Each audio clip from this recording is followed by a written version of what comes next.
Uh-oh. Sorry, I received some sort of, sorry about that.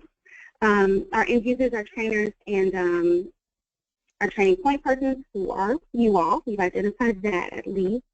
And we're also preparing our staff to use and utilize the EHR. So when we say preparing our staff, we're talking about like some of those, making sure that our staff has some computer basic skills, or that they're comfortable using or navigating Cornerstone, for instance, as that may be a way or a means of providing webinars or information to the staff even after training. Things like that, and that, again, we'll talk more about that once we get into the assessment tool. And one thing that I didn't list on here, but that we also want to make sure we keep at top of mind, that while we're preparing our staff to use the EHR, we should also think about preparing our team members or staff members to train on the EHR. And so we'll talk, that's again a bit of our focus today, and some of those resources. Who are our trainers, who are our super users, who are our end users. So we'll go on a little bit more about that as we proceed today. And then our next phase is implementation, which is where we execute our plan, which is what we're developing now. We review and revise that training plan. And then maintenance, which is where we have our trainers who are providing training to new hires and onboarding, providing training on system upgrades or changes. That's where our maintenance phase comes in.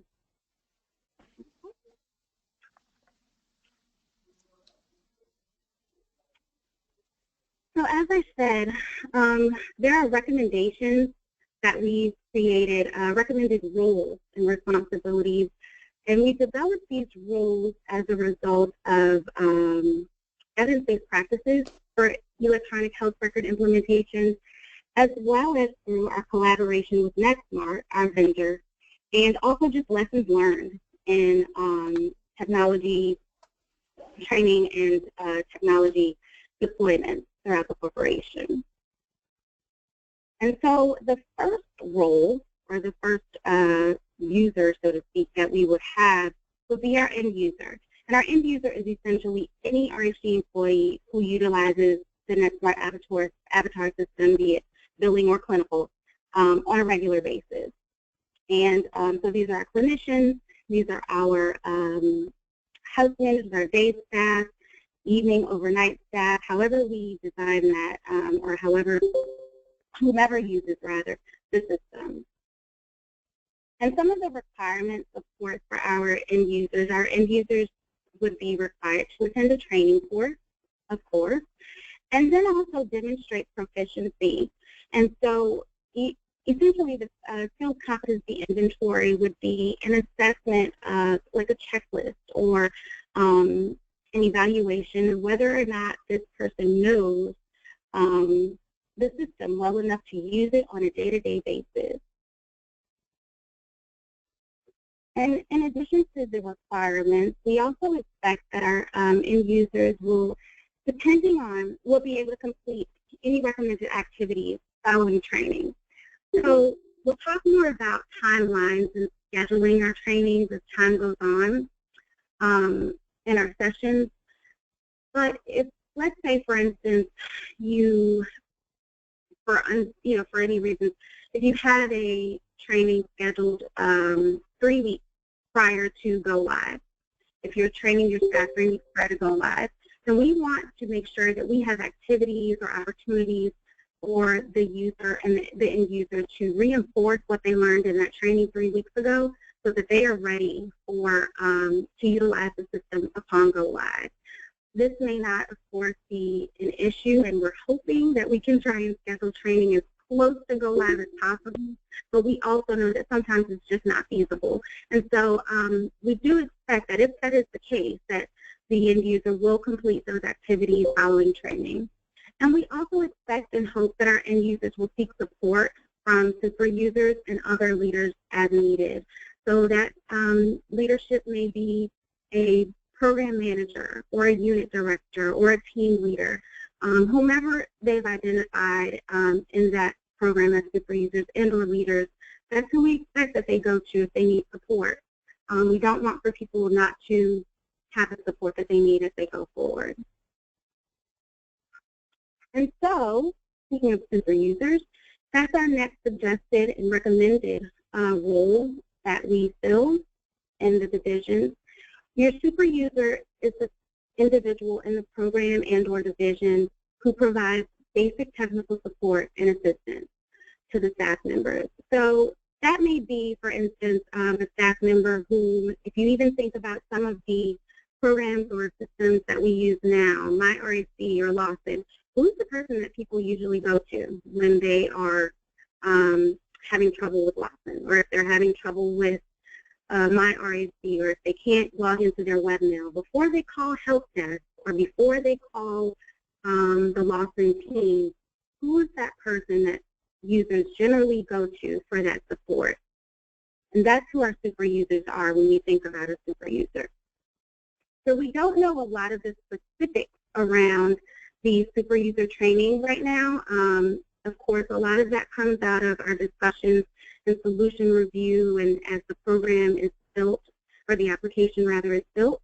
But we do know that Nextmark is providing a Train the Trainer course or class for all super users as well as trainers. We know that this is slated to occur in late February of 2017. And so that's where we kind of started to think about what are the requirements, what should our super users be responsible for doing, or what should they be responsible for attending in order to be a super user and or trainer. And so the first requirement is to attend that 3-day Train the Trainer event that is sponsored by Nextmark. Beyond that, we expect that the super user, as I said, will be able to provide end-user support. We expect that they will assist employees after go live, but also during the week of go live. And again, that could literally just be sitting in the programs, and you know, if it's a program staff member or multiple program staff members, and just supporting people as the system goes live during that week of deployment and after. We also expect that the super user will need to attend maintenance groups or training. Now, those may be, again, like a webinar or an e-learning if there's some sort of upgrade in the system. Maybe there are new forms that are added to the system. We want to make sure that our super users, since they're kind of the first line of support for the staff, that they have that knowledge. And so we may schedule super user maintenance discussions or trainings or groups even to support them in the work that they're doing as well. And then finally, attend and provide in-person technical assistance and support for at least one end-user training. We'll talk a little bit about this once we get to our trainer role, but technology training best practice is that we have to, it's best rather to have 2 people in the technology training session.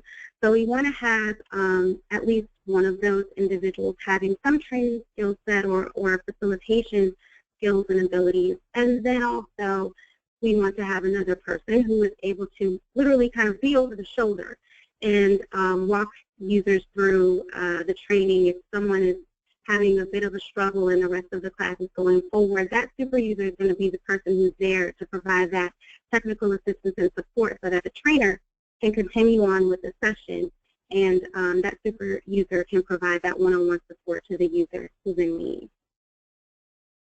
And in addition to those requirements, we also want for our super users to be people who are willing to learn and help others.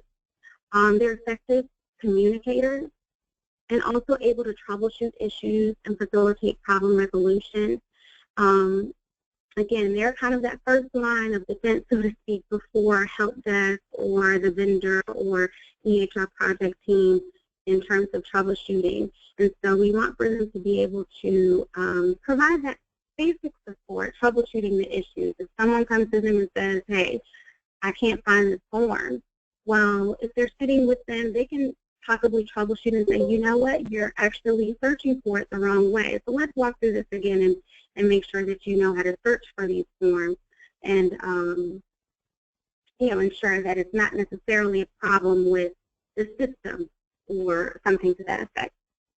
And then they're also able to effectively report or escalate those issues to help desk or vendor contact or the RHD project team members. So if it's not something that they can troubleshoot, or if they're having difficulties pinpointing an issue or the problem, then they know how to effectively report that to help desk or whomever else so that the issue can be resolved.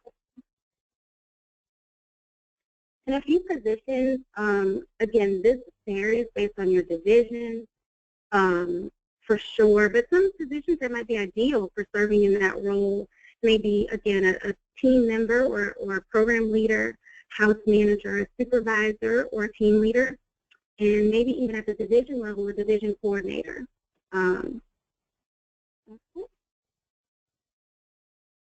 so finally, our third and final role that is suggested or recommended is that of the trainer. So the trainers are important in implementation as well as maintenance in the way that we are thinking about our trainers. We expect that the trainers will be able to not only train in the moment as we're deploying the system, but possibly also provide training support after go live to maybe new employees who are onboarded. So again, that trainer, depending on the way that your division is structured, if it's state by state, you may have a pool of trainers within the state who can travel to other programs to provide training, or you may have trainers within the program if the programs, are spread out, or the division is spread out geographically. So that is up to you how you design or define who fills those roles. The trainer and the super user, there's definitely overlap with the two roles. Basically, the difference is that the trainer just has a smidge more of a leg up in terms of information and knowledge about how to train adult learning styles, some of the important aspects to facilitating, engaging, and conducting engaging training. They may know a little bit more about that type of information than a super user may have or may need to exercise. There is overlap definitely in the super user and trainer roles. So essentially all trainers will be super users, but all super users may not necessarily be trainers. So you'll see again there's overlap in terms of the requirements for the trainer and the super users attending the train-the-trainer event, delivering at least one end-user training, assisting employees after system deployment or go live, providing training to new employees as scheduled, and delivering training related to system updates and refresher classes, and then attending those same super user maintenance groups and/or training. So they're getting the same information as a super user from those maintenance groups and trainings or e-learnings or however we deploy those, but they will deliver that training information to the programs or the staff based on the information they learn in those sessions. And we just expect our trainers to be knowledgeable, of course, and have some expertise in the Avatar clinical and or billing systems, as well as some knowledge and expertise in the training delivery best practices. And our trainers, as I said, there is overlap in our super users and trainers. So our trainers may serve as super users during non-training time to provide some technical assistance and support. And some of those positions that may be ideal for serving in that trainer role may be a quality assurance director, a division or state clinical director, and a supervisor or team leader. So I want to pause there for any questions or comments around the super user, trainer, and end user roles that we recommended that each division fulfills or has available to itself. So anyone have any questions or comments?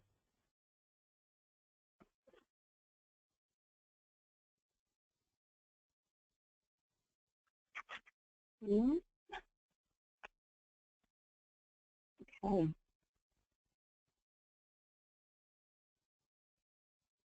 All right. Please feel free to jump in if needed, or send something through chat if necessary. I don't want to miss anyone.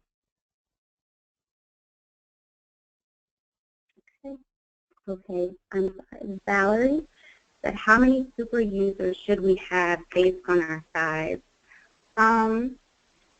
I can talk with you about that a little bit more offline because, of course, each division is different. And so actually when we go into this next, the next section, which is our readiness assessment, that's kind of where you all as a division will make that decision. But best practice, at least from NetSmart's perspective, is that Jamie, Deb, or Hillary, please jump in, and Zakia, jump in because I'm pretty sure I'm going to get this number wrong. But I think they suggest at least 2 per program, I believe. Am I wrong in that, you guys? Or did y'all hear that as well? But I believe it's 1 to 2 per program. But again, we can talk more about that as we move forward and go on, because it may look a little different based on your division. So I assume. Hey, go ahead. Brittany, it's Jamie. I'm here. Hey, Jamie. And yes, I think the important part to take from here is that it's an excellent question we should all be thinking about, is really how many super users do we need and who are the right types of people to fill those roles. But to some degree, division by division, program by program, we're kind of going to have to break that down as a team that can look at it specifically. So you're on track, and I think that the important part to take away from here is, yes, this is a question you should be thinking about. Mm-hmm. Absolutely. All right. There aren't any other. Zakia, I'm sorry, were you going to say something? I was. I was going to say that it might also be predicated on the technical and digital literacy capabilities of the various staff and teams at the program. So the more technically literate the team is, and if they've gone through training already, they may not need as much support as teams that might have some of those other barriers or challenges. So there are several factors that might affect how many you need. Right. Thank you. So our next step, or the next piece of this discussion, is our readiness assessment. And the readiness assessment is just that. It's a tool for us to begin to start answering, or looking at, rather, some of the things that we need to figure out. So like we said, or like Val asked, how many super users do I need? Okay, well now we need to start thinking about how many super users we need, who will fill those roles, who will fill those trainer roles, or how many trainers we need to have within each of the programs or as a division.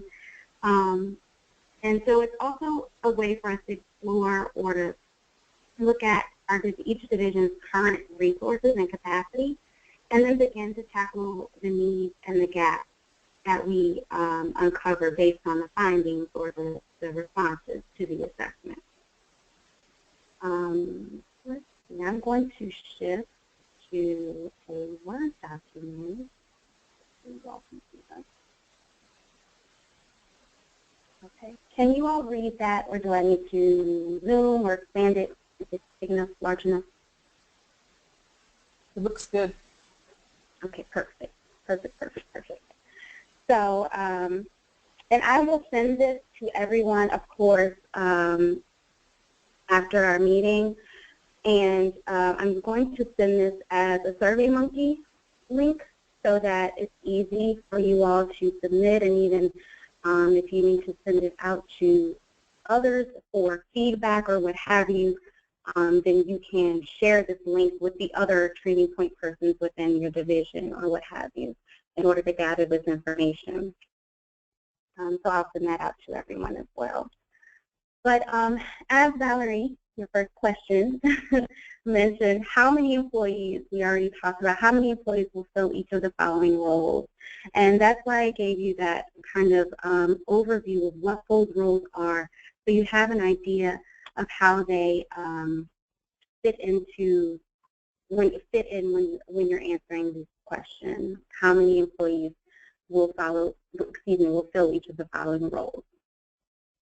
And the next question is user readiness.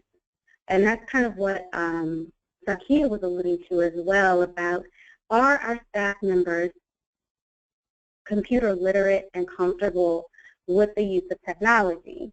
I have a basic technology skills assessment, and I plan to add this as well to the email, that you can use if there are staff members whom, you're like, maybe not, I'm not sure if they need the support or not. I can provide you all with an assessment that they can do, fairly short, and you can answer that question, or they can answer that question as well as to whether or not they have an urgent need to acquire basic computer skills, a moderate need to improve, non-urgent need, but they want to improve in their computer literacy, or if they are totally proficient in the use of technology and computer literacy. We also want to know if our staff members are comfortable with accessing and using Cornerstone. As I said, we are hoping and looking to use Cornerstone as a means of posting a lot of webinars and e-learnings and such, so that after training, everyone can still access the resources that they need. And it will also potentially be a way to facilitate training, and track training rather, so that people have, we can track that users have taken the training on a transcript if they register for the training through Cornerstone. So we want to make sure that staff members are comfortable with accessing and using Cornerstone. We also want to think about how many of our staff members speak English as a second language or have language barriers. I know in one of our discussions we talked about some staff members who have trouble understanding English and or speaking English, and so we want to make sure that we provide the support for them that they need. And I would even add in that, thinking about how do we train those individuals now, and what will we do for them as we train on the use of this system. And another question, and this was provided by our vendor, how many staff members are colorblind, as well as how many staff members are vision impaired?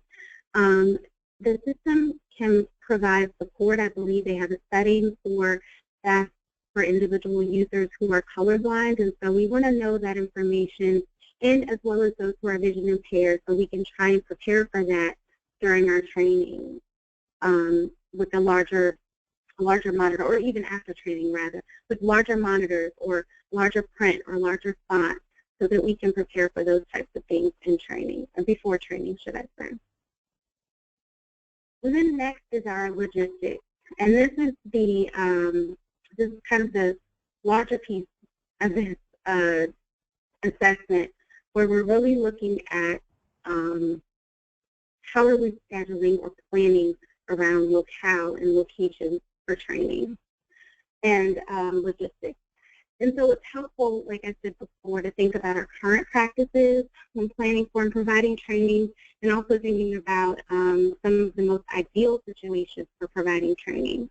And again, we don't know a lot of the specifics around training in terms of training content or those types of things, but we do know a few things, and we know that there shouldn't be any more than about 10 to 12 users in each training, and each user should have a space at a workstation or table with a laptop or some sort of desktop or something for them to work on, one user per device.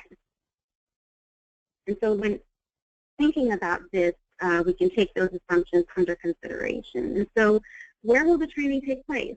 Are we doing it in a division or regional office? Will each individual program do their training? Or maybe it won't be in a divisional or regional office, but maybe we'll have trainings, we'll conduct trainings at one central location that is not an RHG program, maybe a Goodwill or some other place that has a computer lab or computer center that we can rent out, or even at another program that may have the capacity to host a training or host multiple trainings in that day or over a few days. That's not a divisional or regional office, but everyone can make it to that location reasonably. And so think about, where will the training take place? Again, are there laptops or even desktop devices available for each trainee? And is there a mouse available for each trainee? Sometimes it's difficult navigating the laptop with the touchpad, so we want to make sure we have a mouse available for everyone to use. Do the training devices meet the hardware specification standards that are recommended by NetSmart? I will also give you that document so that you can use that as a reference when assessing whether or not these devices meet the specification standards. And so we ask that question of our training devices, but also do the user devices, whatever device they're going to use within the program, their laptop or desktop, does that also meet the hardware specification standards? And then finally, will any users attend remotely? Will you allow for users or attendees to, I'm sorry, that's not finally, but will you allow for users or attendees to attend via video or some other device or remote application? I said finally, and that was not the end. When will staff members take the training? So if we have, are they going to take it during regularly scheduled shifts? Are you going to stagger them, have half the team, for instance, come during the day, half the team comes at night? Or will we do weekends? Will they do overnight or evening training? Think about, when will our staff members or when will programs or what have you take the training? And then what are your plans for contingency? When staff members aren't able to attend, will there be makeup training for those staff members that are provided at a division or program or state level? And if so, when does that happen? How does that happen for them? Or do you just leave it up to the program to make sure that the person or the group is trained, or the individual who cannot attend is trained? So these are some of the things that we can begin to think about now and start gathering information on now, as again, this will provide the framework for our training plan development. Any questions about that? Let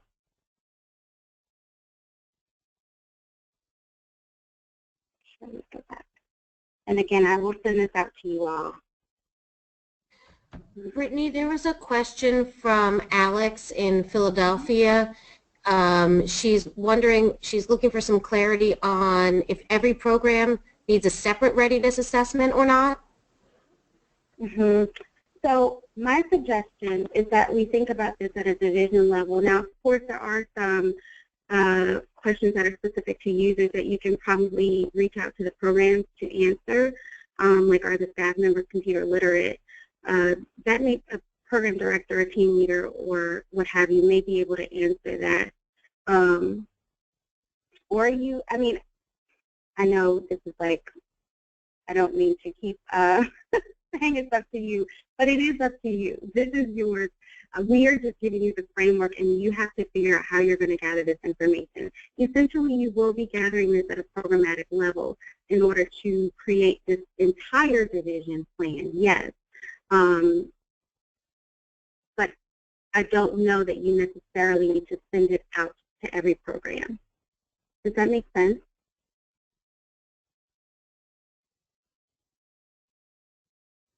Okay, good. Good.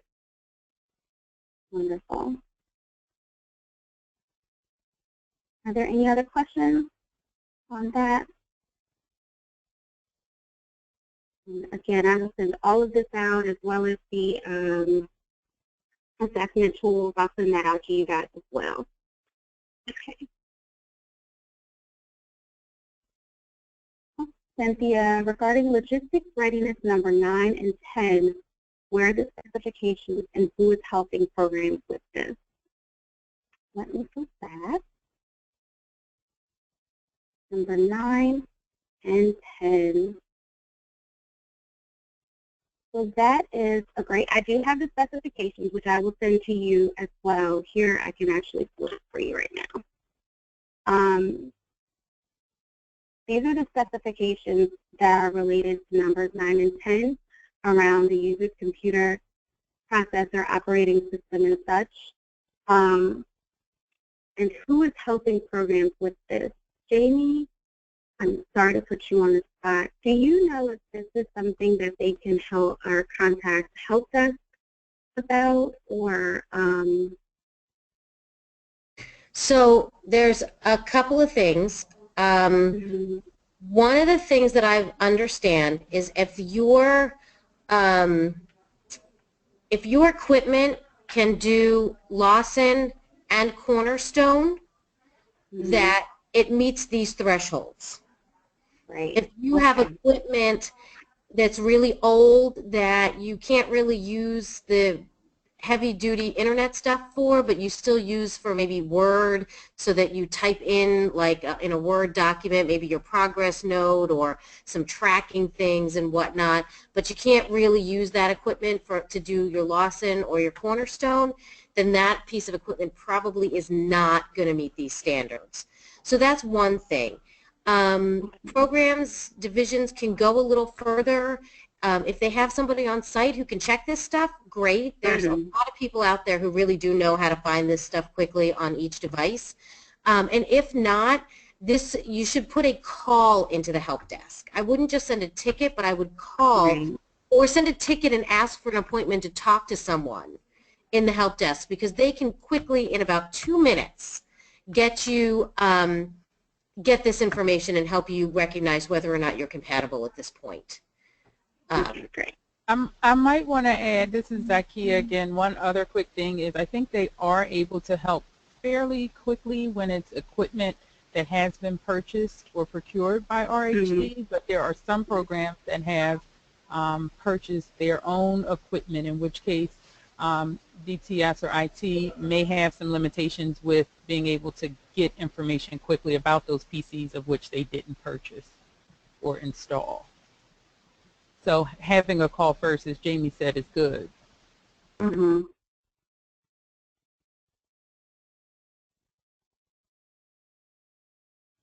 Great. And then we have another question from Amanda about the iPads, just verifying and again going around, which is fine. We should keep this up because it is a confusing topic. An iPad, if it's devices that you already have and you're trying to leverage what you already have, as long as that iPad connects to the internet and maintains a connection to the internet, then it can be used. It's not the easiest of use, but as long as you can be connected to the internet, it can be used. It cannot be used to run the application when it's not connected to the internet. There will be no application availability when it's not connected to the internet. A laptop is a slightly different scenario. A laptop will need to be able to connect to the internet at least daily. But if it is in the field without internet connection, those programs will likely have a mobile application that they will be able to utilize the system with the basics, treatment plan, progress notes, some demographics, so that they can do their services and document their moment-to-moment services. And then once the laptop is connected to the internet again, it will take that information and sync it up to the larger chart with the full application. If you are buying new equipment, please steer clear of the iPads. Thank you, Jamie. Any other questions on that?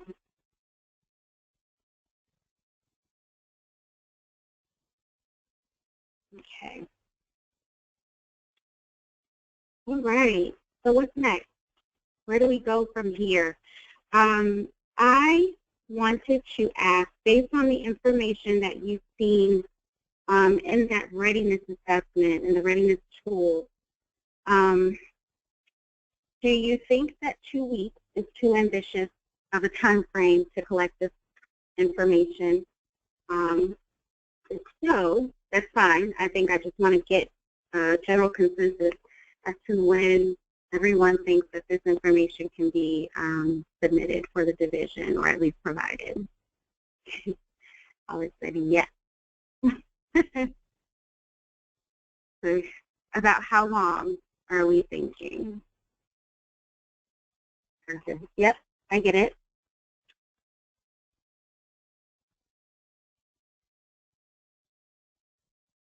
So, okay, 2 weeks is ambitious. So how long or around when do we think that we can have, how much is enough time, should I say, that in order to get this information? And please know also, I don't expect either that everyone will have everything, and I don't want you all to expect that you will have everything in, you know, this time frame either. This is ongoing. We want to make sure we gather sufficient information now so that we can start making decisions and planning around training. But I know that some of this information may be fluid as we add staff members, etc. So I want to be sure that I don't want anyone to stress too much about that. Amanda, when will the survey be ready to forward to programs? I am sending this to you all by midday tomorrow at the latest, so you can get it tomorrow. I'm seeing a couple of suggestions for a month out to be when this information would be gathered. I'm wondering the speed that this process is running on and what we will have to do to follow up with the information once we receive it back and meet the different needs that are presented. I'm wondering if there could be a 3-week point at which which Brittany and myself and the team could check in with each of you division by division, maybe schedule a little check-in to see how's it going and, you know, what do you have back at that point.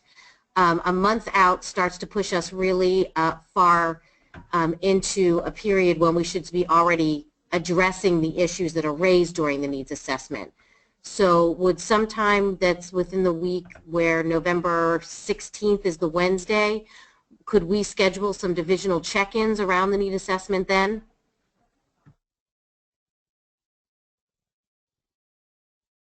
Sounds great to me. I think that's great, week of November 16th.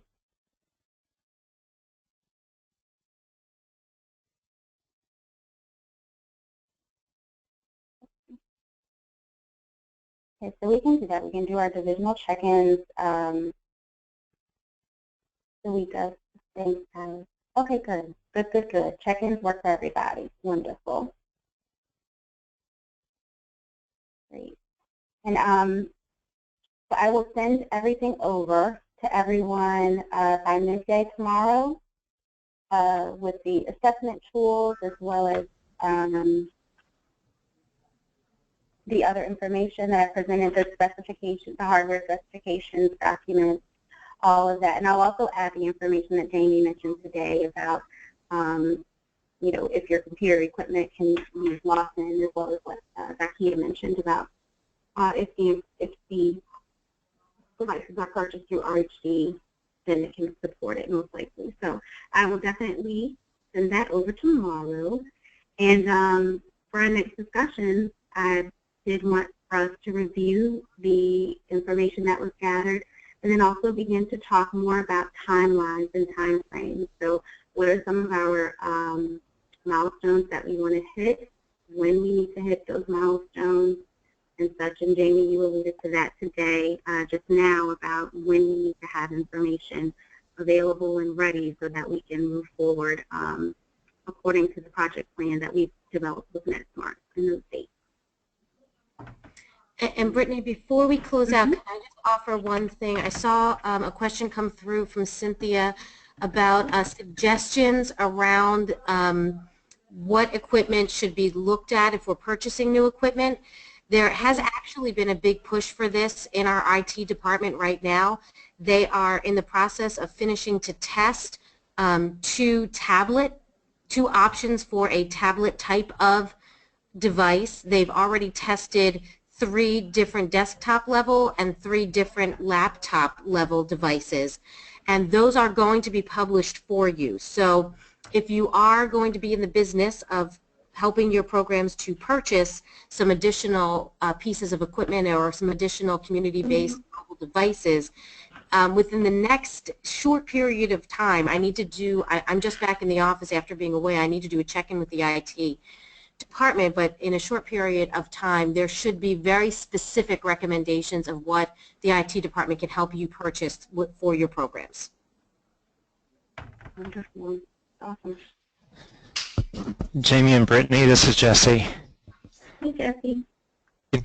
Is there a list of all of the programs that are involved in this? I understand that the Methadone Center is not going to convert to this because of their smart system. I don't know that CHOC has documentation that will be put in this, so is there a master list of programs that are and are not going with this? Yes, Jesse. Every program in RHD is going into this system with the exception of MCMC and the FQHCs. Those are the only 2 exceptions. Well, that definitely narrows it down. Thank you. So if there's another program that is connected to RHD, it's going in here. There are random exceptions. We have programs that don't do direct service, like CIC. Right. They're not going into the EHR. They have nothing to chart. Point to Point is a transportation program. They don't chart, so there's nothing going into the EHR for that on the clinical side. Our New Beginnings programs are not going in, but as far as our service programs go, the only exceptions are MCMC and the FQHCs. Okay, thank you. Wonderful. Any other questions before we close out, or any other comments from anyone?